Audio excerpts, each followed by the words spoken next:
ഓഫീസിലേക്ക് വരുന്നത് ടൈമിൽ ഒരു 9 മണി 9:15 ഇടയ്ക്ക് ഓഫീസിലേക്ക് വരുമായിരുന്നു. അപ്പോൾ വരുന്ന വഴിക്ക് ഇവിടെ കണ്ണൂർ തളാപ്പിലാണ് എൻ്റെ ഓഫീസ്. അപ്പോൾ വരുന്ന വഴിക്ക് ഏകദേശം അവിടെ ഒരു പോസ്റ്റ് ഓഫീസ് ഉണ്ട്. അപ്പോൾ പോസ്റ്റ് ഓഫീസിന്റെ അവിടെ എത്തിക്കഴിയുമ്പോൾ രാവിലെ ഞാൻ ഈ ന്യൂസ് കണ്ടിട്ടുണ്ടായിരുന്നു. അപ്പോൾ പോസ്റ്റ് ഓഫീസിന്റെ അവിടെ എത്തിക്കഴിയുമ്പോൾ റോഡിന്റെ ഞാൻ വണ്ടി പോകുന്നത് അതേ ഇടത് സൈഡിലൂടെ തന്നെ 2 വീലറിലാണ് പോയിക്കൊണ്ടിരുന്നത്. അപ്പോൾ ആ സൈഡിലൂടെ തന്നെ ഒരാൾ അതെ ഏകദേശം ഈ ഭാഗത്തേക്കായിരുന്നു നടന്നു വന്നുകൊണ്ടിരുന്നത്. അപ്പോൾ പോകുമ്പോൾ ഒരാൾ വളരെ സ്ലോ ആയിട്ട് നടന്നു കണ്ടു കഴിഞ്ഞാൽ ഒരു ബെഗർ യാചകം വരുന്ന പോലെ ഉണ്ടായിരുന്നത്.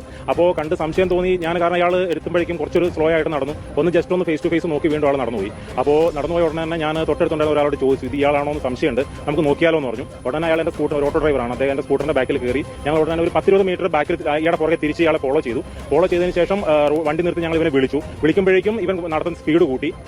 ഇപ്പം ഞങ്ങൾ പേരെടുത്ത് വിളിച്ചു. ഗോവിന്ദസ്വാമി എന്ന് വിളിക്കുമ്പോഴേക്കും ആൾ ഉടനെ തന്നെ ഇവിടെ പണി നടക്കുന്ന വീടുണ്ട്. ആ വീടിന്റെ പോക്കറ്റ് റോഡിലൂടെ മതിലൂടെ ഓടി ഈ കാട്ടിനുള്ളിലേക്ക് എടുത്ത് ചാടി ഓടുകയാണ് ചെയ്തിട്ടുണ്ടായിരുന്നത്. ഉടനെ ഞങ്ങൾ പോലീസ് സ്റ്റേഷനിൽ, ഞാൻ ടൗൺ പോലീസ് സ്റ്റേഷനിൽ കൈ തിരിച്ചറിയാൻ വേണ്ടി പറ്റുന്നത്. കാരണം ആള് എനിക്ക് തോന്നുന്നു ഇടത് കൈയാണ് തോന്നുന്നത് അയാൾ ഇല്ലാത്തത്. അപ്പോൾ ആ കൈ ഈ തലയിൽ ചെറിയ വേസ്റ്റ് തുണിയുണ്ട്. അപ്പോൾ ആ തുണിയുടെ ഇടയ്ക്ക് കൈ ഇങ്ങനെ തിരികെ